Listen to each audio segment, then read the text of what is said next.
Are you planning on getting the CTH-480? Well, don't. Yet. So the CTH-480, for a tablet this old, this has stood the test of time and is considered to be one of the best, if not the best, tablets for OSU to this day. Considering that this tablet is 8 years old, being released in 2013, and for a few years being discontinued for whatever unknown reason, a few years later, you'd still see them being sold around in secondhand markets such as eBay or Buy for 2 times the price of its original when it was still around. So you know that this tablet is goated if you're willing to spend $300 plus shipping just to play a free game where you click circles.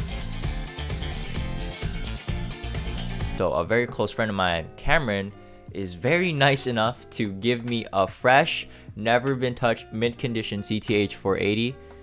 He's also a skinner, so his links would be in the description below. You know, I used to think that this tablet is very overrated, and the only reason why this is iconic is that top players used to use it. After half a year of using the CTH-480, here's my thoughts on what people consider to be the end game of tablets. Starting off with the plug aspect, this tablet is compatible with custom drivers, and some people also prefer the regular drivers that Wacom has provided. The regular Wacom drivers are also good, and people also prefer to use that if, you know, the custom drivers don't work. Just install the Wacom driver, restart your PC, and you'll be ready to go. For playstyles, I would suggest that you play this on drag. If you play this on hover, there are people who use the CTH for hover. But when the majority of the player base uses a CTH-480 on custom drivers, you'd notice that when you hover by at least half an inch, you'd see the cursor get all jittery and spazzes out and go monkey. Compared to the tablets that I have used in the past, like the Wacom Intuos 5, the Gaomon S620, and the VEEK S640, this tablet took me a while to get used to. The paper-like surface really makes it hard to aim because of how the nibs drag with the surface, but with more usage, it will eventually smooth out, which is very rewarding. The tablet that I've used before the CTH was the VEEK, and I gotta say, this was easier to play because of how the tablet is like very small, or very thin.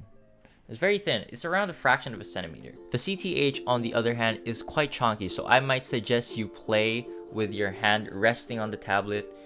This is a different case for the VEEK though, because for the VEEK, for a tablet this thin, you could actually play while your wrist is outside or your hand is outside of the tablet when you play, which is my preferred play style.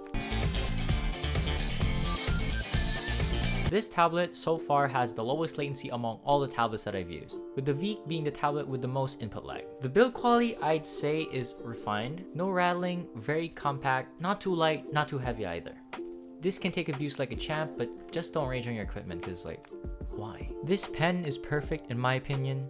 It's just a shame how Wacom didn't use this design to carry on with the future models that they have released throughout the years. I am often not a fan of these chunky tablets, but this tablet is an exception when it comes to my preferred ergonomics. The shape is just on point and overall a comfortable tablet. This tablet will last you a long time if you take care of it. For the pros, it has a very low latency, which is a plus. The pen design is also great. It could work with or without a pen grip. The build quality is just top notch, and you can use this to flex on your friends. For the cons, the price. Considering that this tablet is discontinued, being able to obtain this in mint condition is very hard. Chunky and thick. I don't know if you like that, but it could be both a con and a pro.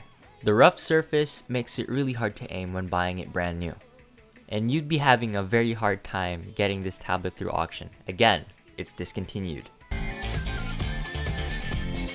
For the price of these tablets, I'd say there are brands out there that perform the same but for the fraction of the price, like XP Pen, Gaomon, even Huion. Y'all remember when Huion used to sell these tablets dedicated for OSU? Oh my god, that was like, I don't know, late 2016 I think. Yeah, those were the days, but I wasn't there. Would I recommend this tablet?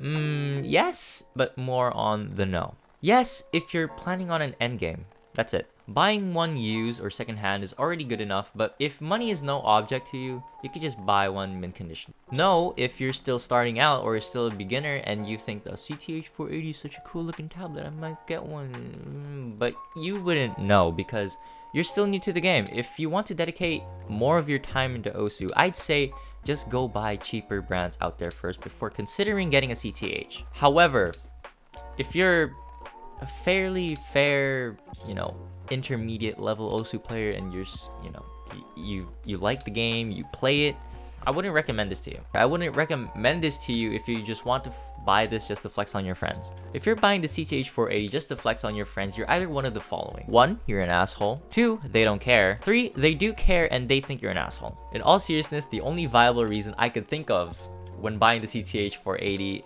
is to flex.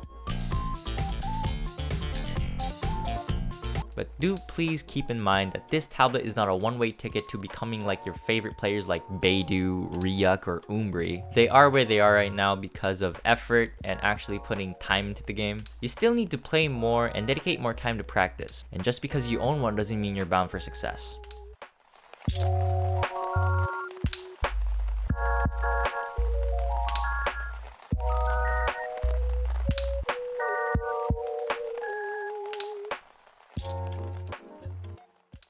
Hopefully this review gave you more knowledge before buying the CTH-480.